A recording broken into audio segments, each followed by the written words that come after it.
Peace, Black family. I'm here with my brother. Poe. Okay, we out here in Baltimore, and I'm just going to ask him a few questions. One of the questions I really want to know, brother, and I want your insight on this, is how has religion affected the black relationship in our community?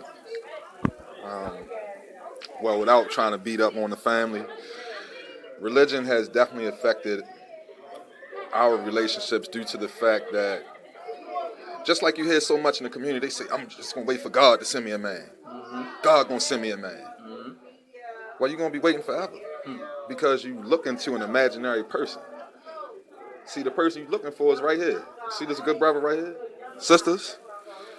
Now, as far as religion and, people looking into this white deity is also a knockdown to our melanin, to our manhood, to our king and godship. Because if somebody's constantly looking at their diametric opposite as their savior, that's like a lion going and trying to have sex with a hyena. That's not going to work. It just don't work. It doesn't work. So with that, I'll say we need to all be like-minded. And if not at least like-minded, can we at least get 80-20 so we can fight this cracker? Okay? Because, sister, we need y'all. We do. We need y'all. And just like, I see a lot of things, it's always posting about what the sister wants, what the sister needs. What about what us brothers need? Because nothing is sounds more ignorant to me than someone, like, how I want this, I want that, I want this, I want that. But they don't even have the means to get it for themselves. And that's just like with us. We can't keep asking for a cracker for shit that we supposed to do for ourselves. I don't know if I answered your question, but that was just my take on it. Yeah, no. So basically, what you're saying is the imagery of praying to a white God or a God that isn't in your likeliness destroys our relationship, right? Because it plays on our psyche, right? Yes. Basically, okay, yeah, that's a good answer for the question right there. So here's one thing that I've like to focus on, and I want your intake on this when dealing with culture and economics. Because a lot of people don't understand that culture and economics go hand in hand, right? That's right. So, Jewish people support other Jewish people because automatically when they see that little yarmulke, when you walk past their building, they have a Torah with a scroll on their wall. That lets them know that this business is owned by a Jewish person, and I'm here to support that business. Right.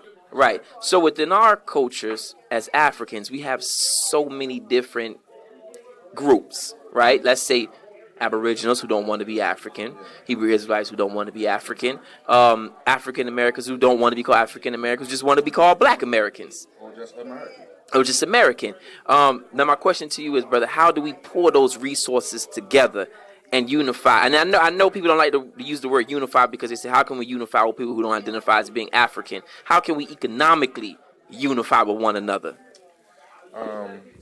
One way we can economically bond with each other is just through, like you just said, like the Hebrew Israelites, they not African, but it's clear that it sits on a. Right. We're not even getting to that right now. Right. But anyway, we all have a common enemy and we all have a common friend. Now the problem is we keep giving our money away to people that are friendly, and they're not our friends. Not our friends, right? Okay. Now our dollar barely circulates one time because it's out the ATM in your pocket and it's to the Arab. Right. Or it's to the chink, or whoever. It's going to whoever. And the problem with us is we don't have enough businesses. Right. Our problem is we don't have enough businesses. And then the problem is when we do get our business, we damn near don't even want to spend no money. Not we, but niggas don't want to spend no money because they all talking about. Because they all talking about what's this and what's that and what's this and what's that and why is he charging us so much? The only thing that I can say that we can do, we need to stop trying to sit at everybody else's table and make our own goddamn table. That's how we fix economics. So you're saying that we should unify economically based off of the oppression that we face as Black people? Because just like a brother that's in the nation, a brother that's a Hebrew Israelite, or he could be a Buddhist, or he could be an atheist, or be spiritual like us. We have one common enemy, and it's to dethrone his ass. because that's one thing we all agree on is that cracker is the devil. Okay?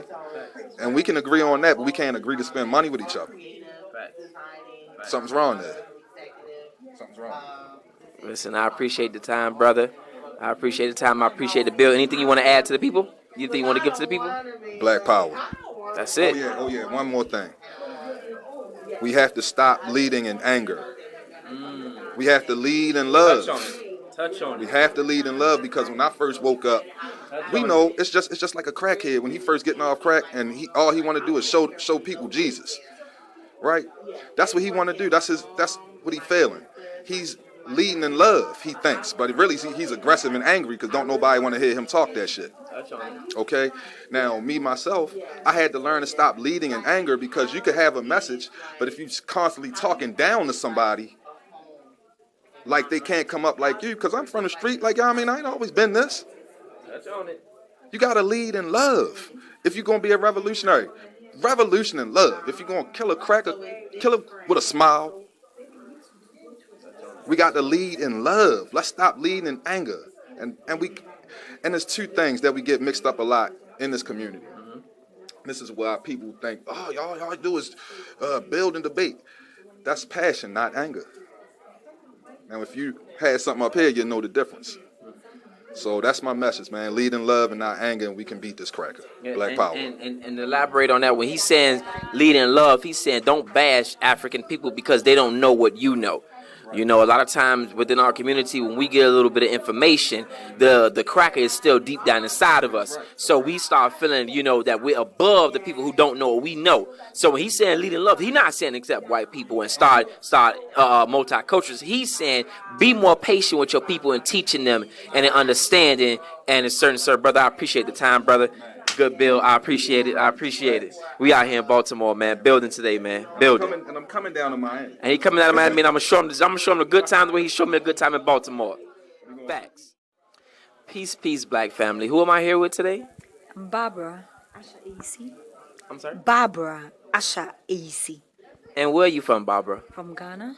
From Ghana, the home of Kwame Nkrumah. Of course, yes. So are you familiar with the ideas of Pan-Africanism? Yes, a little bit. Still learning, you see. I have been with Professor Small for years, and I've tried to learn a little bit about Pan-Africanism, about so much. I'm personally concerned about issues concerning Africa, how Africa can get to a stage where we can survive without aid, because we have a lot of potential. See, so a little bit still learning, but I'm sure that with time, the lecture has been very, beneficial. And I think that there's more that I have to learn. But I've been with Panafest for years, where we are passionate about issues that concerns Africa. During Nkrumah's time, his dream was to bring all the African countries together, but we never realized that goal. But we are looking forward to a time where all the African countries will also come together and see ourselves as one people, and how we can forge ahead to making sure that we become a better Africa than it is now. So I just want to give a little quick historical background on Kwame Nkrumah and his ideas of Pan-Africanism, where he received them from.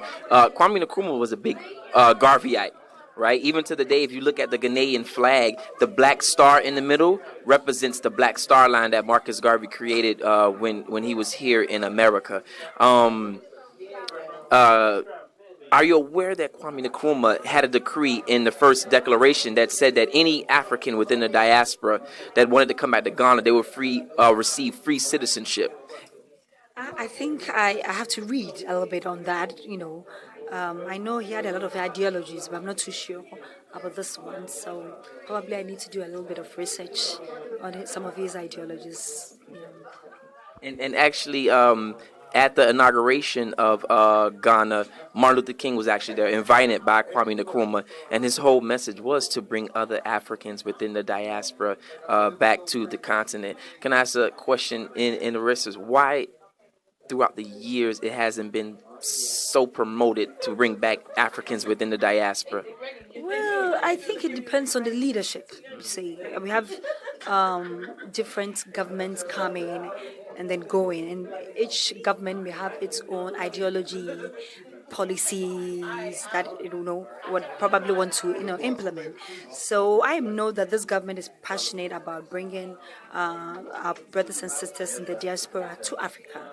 That is why we have created a whole sector, at the presidency, purely in charge of diasporan affairs, just to bring the diaspora and then Africans together. So I think that depends on the government, and I know this present government, led by His Excellency Nana Addo Dankwa Akufo-Addo, is really poised to bring in Africans as well as the Afro-Americans together. Well, I thank you for your time, sister. I appreciate the interview. It was lovely meeting you today, all right?